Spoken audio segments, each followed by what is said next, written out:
I have not only a wrestling superstar, not only a comedic superstar, but a viral rant superstar sitting in between me and Larry in the flesh. Ryan Forrester, my buddy, the living legend Larry, not Larry the Cruncher Zabisco, but Larry.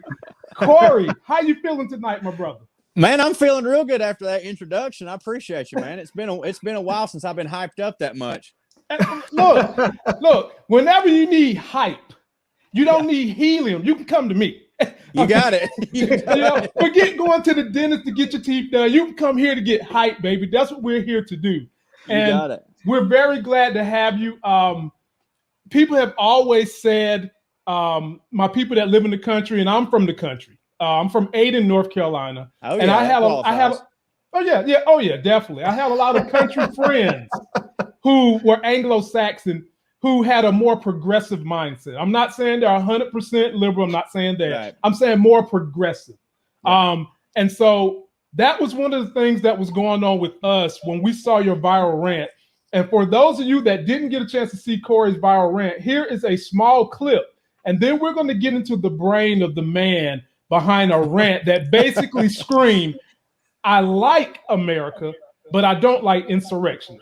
So take a look at this really, really quick, ladies and gentlemen. One comedian went viral after he posted an angry rant online. Ryan Forrester usually posts funny videos on Twitter offering a progressive point of view from a typically conservative Deep South. But after the violent and destructive and deadly riots at the Capitol from Trump supporters, he said this. Do you not ever just sit there and think, my kids are going to see this. My grandkids are going to see this. They're going to put it in the textbook, and you're going to look like the dumbest mother in the world. Nobody will give a about Watergate. Nobody. That is... Dude, I'm out of breath from how stupid y'all are. What is it that this country doesn't give you that you think you have to do some like this? Ladies and gentlemen, the man with the greatest rant of this year is sitting right here. So, Corey, tell us what you was thinking when you decided to post that rant. Well, I know this is going to sound odd to some people, but I literally wasn't thinking anything. It might not be hard for a lot of people to understand, having watched that was a moment of white hot rage. Like most of the time when I post a video, like I'm a video posting son of a bitch. I'm a comedian and there's been a pandemic and I haven't been able to tour. And so I my relationship with my phone has changed a lot during the pandemic. So in that specific instance, if you will notice, now some people found humor in it. I wasn't trying to be funny at all. I think what it is people hear my accent and they just laugh at anything that comes out my mouth, which is good. That's a cheat code. That's a cheat code. You know what I mean? But what was going through my mind was I was already mad at the fact that the insurrection had happened. You know, I thought in my mind, I was like, look, I know good and well that no politician, no matter how good they are, can fix everything. But I did feel like, all right, man, we're moving in the right direction. Donald Trump was a very divisive SOB, and I think that we're in a moment of healing. And then this happens, and I'm like, God, guys, we were here, man. Then I had a buddy. The reason that I made that video specifically was I had a buddy who accidentally got put into a group text because he has the same name as another dude that we went to high school with. And this was 2 days before the election, but he shared a screenshot of it with me. It was a bunch of buddies who were like basically talking back and forth with like, hey, are y'all going to DC for the riots? Are y'all going to DC for the riots? I think we need to get up there. So when I first saw the insurrectionist video, my brain did the thing that I think a lot of ours do to protect ourselves, which was like, well, you know, those are outliers. I don't know none of those people. That's just crazy people, whatever. Now, the people that in this text group, they actually didn't go up there, but the fact that they were entertaining it and the fact that I then knew like, oh my God, some people that I played football with have this mindset. I was like, they're not outliers. I see these people at the grocery store and now that's kind of scary. And then I started getting mad and I did what any white comedian does when they get mad, and I screamed at my phone. and then a bunch of, and the craziest thing is all of a sudden I go from, 30,000 Twitter followers. Oh my God, my belt fell. I'm sorry. I thought it was a snake. I'm in the country. I always think everything's a snake. All of a sudden my following gets bigger off of that. And I guess that's good and all. People hung around for the comedy, but man, I I was just white hot mad, and I was embarrassed. And I've always done this thing where, you know, if Trump supporters are going to be loud and they look and sound like me, I feel like I've got to be twice as loud so that if maybe some people can go, all right, it ain't all of them. Like, that's very important to me. and I can appreciate that, because I think that we're humans. Mhm. And when you see someone that maybe throughout your life you've been taught to stereotype, rightly or wrongly, you look at that individual and think, for example, we're talking about you. He's probably country. He's probably supporting the rioters, blah, blah, blah. But, you know, me and Larry we're older, we're well-versed, and we know that everybody who dresses like you doesn't support this chaos. They don't support that nonsense. And so that leads me to believe, what has brought you to the mindset that you share, the more progressive mindset? To me, it's as simple as I travel, and I've been doing comedy I started doing comedy when I was 16 years old. Now, granted, I don't think that before 16 I was a bad guy, but I will say that, like, well, first off, I'm 30, I'm about to be 34. If I look back on stuff that I believed at 30, I kind of go, damn, man, you know, like, I'm always growing. I think, especially being a white man in the South, it takes a lot to undo the stuff that you were just taught and didn't even think anything about. Right. And those are the things that have been my hangups. Is like, and I keep telling some of my buddies from around here, I was like, hey, man, it's okay that you thought that at one time, because when I think about school and how they whitewash everything, it's like, man, they didn't give half of us a chance. And we also grew up before we grew up before the internet, when you were told something by a teacher, that's the last you'd hear of it. There wasn't no Wikipedia to go to. If you wanted to learn more, you had to go to the library. And if you go to the library, you're going to pass, you know, several mud holes before you get there that are way more entertaining than the library. So you just know what you know. So when I started doing comedy at 16, even though I stayed in the same area, which was Chattanooga, Tennessee, I stayed in the same area. Different comedians would come in, Black, Asian, gay, drag, blah, blah, blah. And like, I'm going to meet them and I'm going to talk to them. And all of a sudden I start hearing these things that completely question the validity of things that I learned. And then I just had people, matter of fact, I mean, I got to hang out with D.L. Hughley and guys like this who would just matter of factly say things. And I'd be like, oh my God. Oh my God. Oh my God. We did what?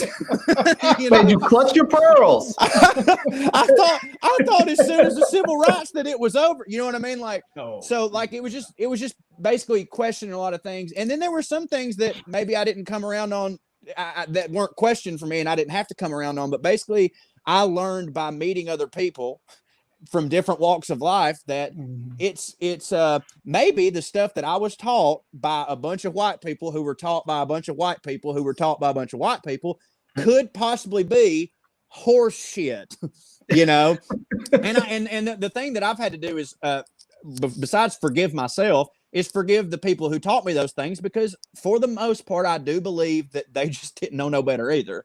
You know, but the thing is we don't live in a time now where you get to just say, I don't know no better, because the information's out there. If you're not someone who can travel like me, you can holler at anybody of any walk of life and any color on the internet. It's easy. Just click, get on Twitter, talk to somebody.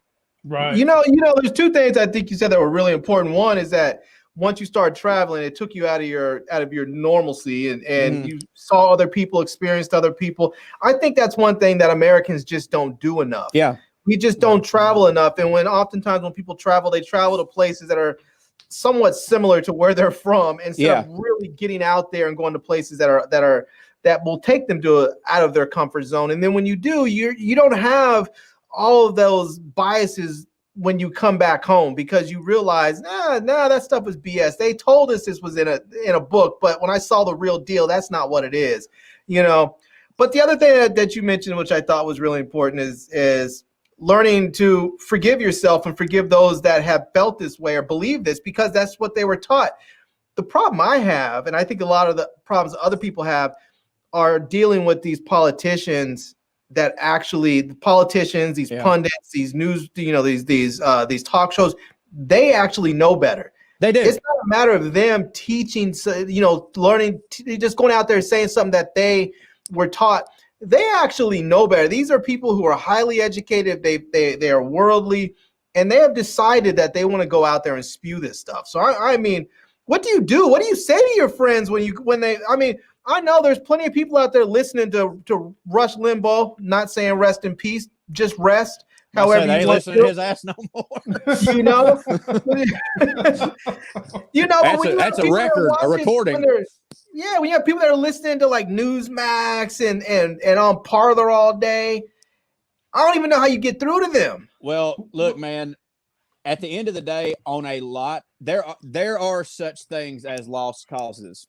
And well, maybe they're not a lost cause, but some of them ain't worth your time, because in almost everything in this world, like when I quit cigarettes, for instance, the first couple times I tried quitting, it didn't work, because the only reason I tried quitting was because a girl told me she didn't want me to smoke cigarettes. I myself didn't want to quit smoking cigarettes. Therefore, I picked them back up. You have to want very badly to change your behavior in order to do it. And these people do, some of these people do not want to. The only thing I try to say, the only people I can talk to is like a lot more moderate people and maybe already liberals, is like, we've got to change the way that we talk about people. For instance, it's kind of piggybacking on what you just said. I hear people say, Marjorie Taylor Greene, she's dumb. And I'm like, no. We have to stop saying dumb when we mean bad, because they're not dumb. Like, don't get me wrong. There's politicians who, when you compare them to other politicians, are dumb, but in order to convince a large group of people, however large that group may be, to elect you somewhere, you have to possess some type of intelligence. A lot of times it's sociopathic, which is unfortunate, but they're not dumb, they're bad. And when you say they're dumb, you let them off the hook, because basically what you're saying is they don't know no better, we shouldn't have elected them. No, they know what they're doing, and they're bad people. You know, it's interesting you brought that, because literally just last night, actually early this morning, I had a friend of mine who's, intelligent dude. He's an attorney. He was saying that the people in Texas and Mississippi are idiots. And I kept telling him, these guys are not idiots. They are insidious. That's what they are, because they know exactly what they're doing when they say, like, we're getting rid of the mask mandate. They know exactly what they're doing. They know that this disease is affecting Black and brown people disproportionately. And a lot of them are running around here with their little eugenicist friends thinking we can wipe them out if we just let this thing spread. So that's not being an idiot. That's just evil. And that's the thing too, man, is that so many of them like are completely terrible racist sons of bitches, but at the heart of them, what they really are is classist, which obviously, because of how the system has been set up, includes a good portion of the Black community, just because of, I'm gesturing around to all of America and how it's been forever, but they don't care about people. Like, to them, they're like, yeah, I mean, if we open things back up, we will be fine, because we, the rich people, can. By the way, me too. That's why I try to be very careful with what I say, because do I want to scream, hey, everybody, stay at home if you can stay home and wear a mask? What I mean is, if you can. I'm in a position to where I can, so I'm going to. But I also know there's people that have to go down there and work at the grocery store. There's people that have to go work at I know that. And I'm not trying to be an elitist asshole about that. But the point is that the governors and these politicians, they are so smart with what they have done for years. Is they have taken working class people of both colors and pitted them against each other, because they know that they can do that shit. And they know that working class people are going to be too busy and too tired at the end of the day to have a conversation with somebody that's a little bit different than them. Because if they had that conversation, a lot of times what would happen is they would go, oh, it's them that suck, not you and not me. And they know they can do that, because when these people are saying we got to open back up this economy, they get the working class white people going, see, they care about us, they want our jobs, and they get these people actually defending a system that has been set up to where if any bad thing happens, we don't have any type of fail-safe to help these people. They should have come out and said, hey guys, we know you can't go to work, and we know that's hard. Therefore, we're going to help you out with the money that was your money anyways. But no, they don't do that, because they know that we will sit there and go, screw these leftists. They just want the country to fall apart and get a coupon for it. I'm very sorry screaming. Man, I couldn't have said it better. Maybe because you're here, people will take what you say with more credence than what I say. Because I've been saying exactly what you said in so many colorful words, eloquent words, crazy words, cuss-filled words, and you said it in a way that I think is going to resonate with people. But when you do your comedy, how are you able to embody the politics of the day, considering we're so divisive currently? Well, I'm very lucky in that currently on our tour, I had a buddy that I tour with, Trae Crowder, who he popped on the internet 5 years ago. We got a book deal out of it. And because of such, our shows are very much our fans. Like I haven't done a show in a long time where most of the people already knew who I was. And now when we go back on the road, it's going to be even more because I've gotten more popular. Therefore, admittedly, every show we've done in the past 5 years has been a corked bat. You know what I mean? Now, there will be some more left-leaning women who bring their conservative husband to the show.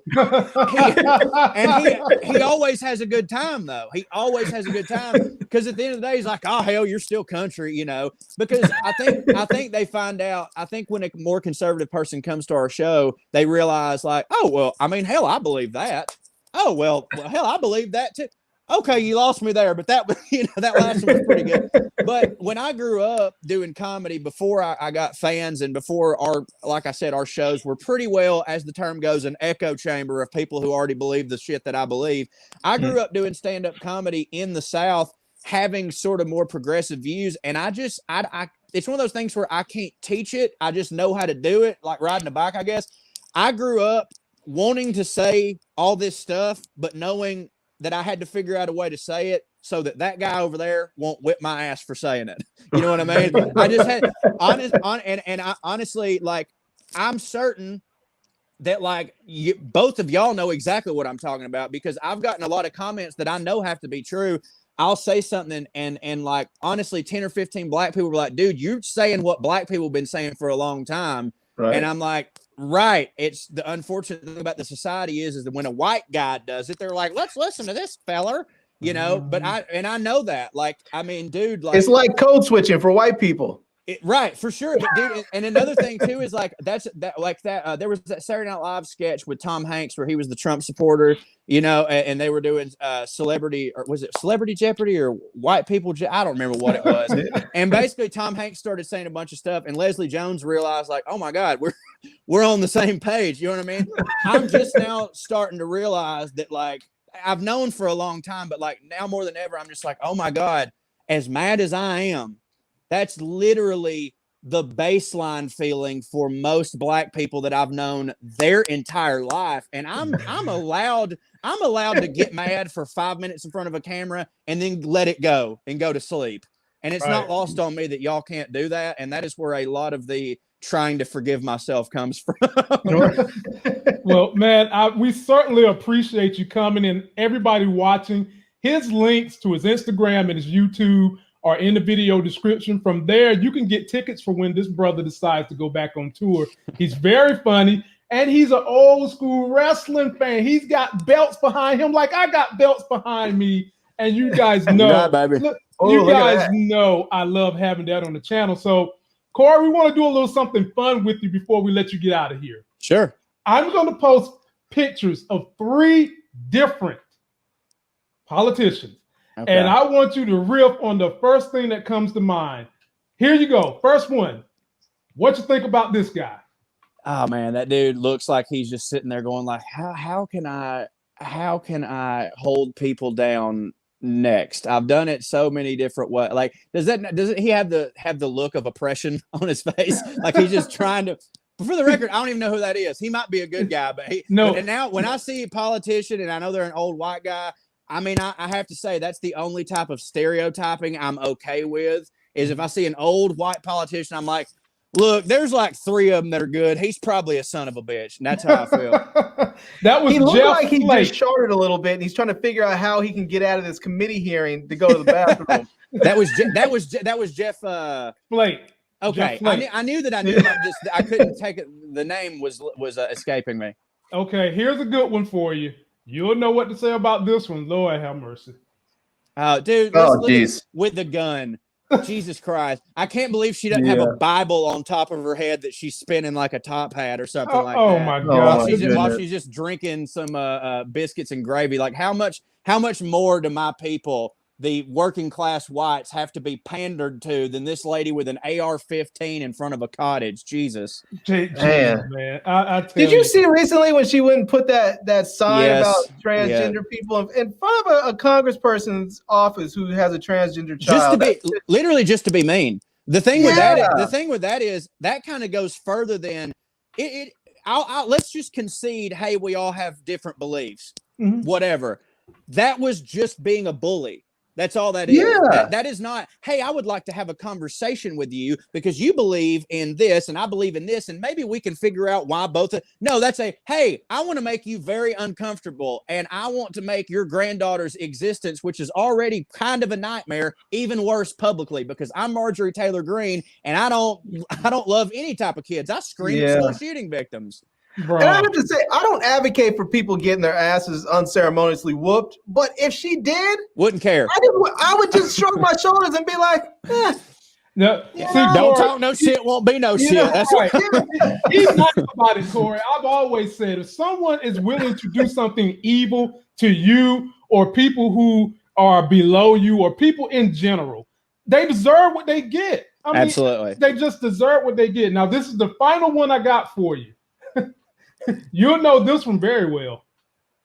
Oh gosh. I mean, that turtleneck son of a bitch, man. Like I can't. He's the type of dude that I don't understand. If you don't know how gerrymandering works, you know how institutional racism and systemic racism and everything is. Look to this man who I swear to God, I've never met a person that likes him, yet he's been voted in every year for 50, 70 years or whatever. They love him in Kentucky. I mean, I don't understand it, but they love him in Kentucky. He flip-flops left and right. He's as evil as they come. As a Mark Twain quote that I will paraphrase comes to mind when I see Mitch McConnell, which is, I have never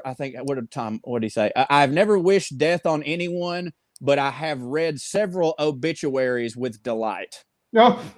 And I will be. That's great. I will be that way with Mitch McConnell for sure. That is great. Man. They need to have somebody to run against them that can win. They need to bring in like a son or daughter of Kentucky, like maybe bring in Layla Ali or something, you know? I don't know what's going to have to happen. I think, unfortunately, he literally will have to die. And as many times as he sold his soul to the devil, and Lord knows, since he's got big pharma in his pocket, I mean, whatever it is that they can use to keep a sumbitch alive, he's got it. You better believe it, because he looked like the Walking Dead as we speak. He did. Did y'all watch the remember the first X-Men movie with Hugh Jackman? Of course. You remember that? You remember when they had that senator and they turned him into the water blob? Yes, he started to explode. That's what that sumbitch looks like, right as he was about to explode.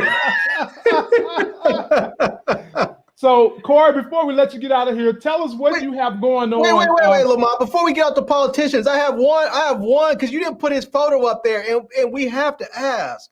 What do you think about Ted Cruz?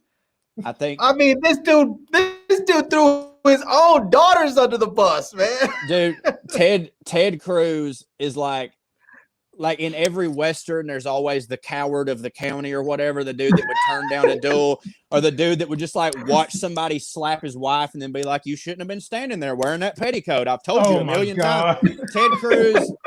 Ted Cruz is a little bitch, like so bad. Like, I don't get it, man. Like all the like John Wayne fantasies that the average Republican voter has, how can they look at this dude and be like, that's our guy? Trump called his wife ugly and he rolled with it. What a man. Ted Cruz looks like a fart diaper. And you should have seen his punk ass at the CPAC. Lord have mercy. I did. I made a parody video of it. Check that out. Yeah, which leads me to what I was going to ask you. What can the fans that are going to be leaving my channel coming to yours look forward to from you in the next couple of months on your channel, on your comedy, and on your Instagram? A bunch of straight up silliness. I do a lot of political satire. I do a lot of there's a wrestling character I've developed called the Buttercream Dream. I saw him. He cuts he cuts promos on politicians that he hates. I've also got a podcast, Through the Screen Door, which I post stuff on my YouTube page. And also, if there's anybody out there who is a fan of British dramas, I do a Masterpiece Theater review series. Currently, I'm doing Pole Dark. I'm all over the place, man. I'm all over the place. Look, different from us. We do politics, movies, TV show reviews. Yeah. We've got some pretty big stock portfolios. We do that. And I've been known to turn into Macho Mont, where I become a black version of the Macho Man and pull down one of these belts and do some little funny things. So me and you might have to link up at some point in time. I'm for it. So, Larry, what you got for my man so we can let him get out of here? I know he's busy. Yeah, man, I'm just looking forward to going and digging into your channel and stuff and subscribe to your podcast, man. So, big ups on you. I appreciate y'all having me.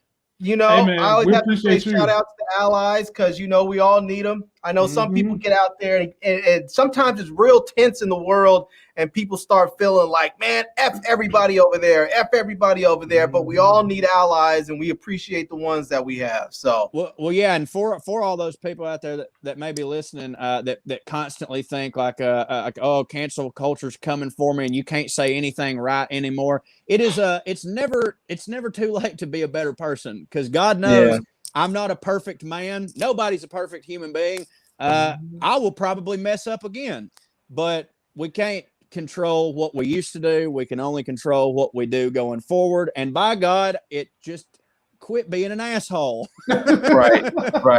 Ladies and gentlemen, it's not cancel culture. It's consequence culture. It really is. It's exactly.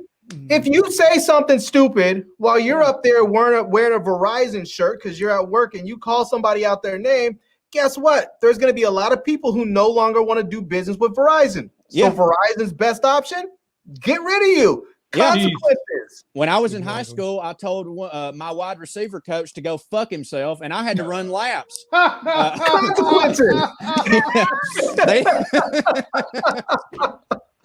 Man, I'm surprised he didn't make you do hitting drills. I'm sure that I did too. I was also on drugs, which I got in trouble for too. So, well, ladies and gentlemen, this is the man. Viral rant, viral comedy, and everything. Corey Ryan Forrester.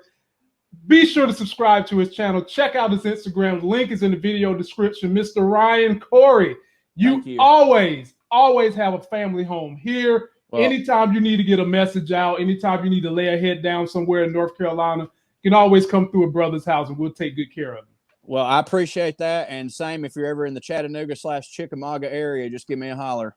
We'll definitely do that. All right, my brother. We appreciate you. Be sure to subscribe to his channel and check him out on IG, ladies and gentlemen. Corey Ryan Forrester. Appreciate you, Lamont. Appreciate you, Larry.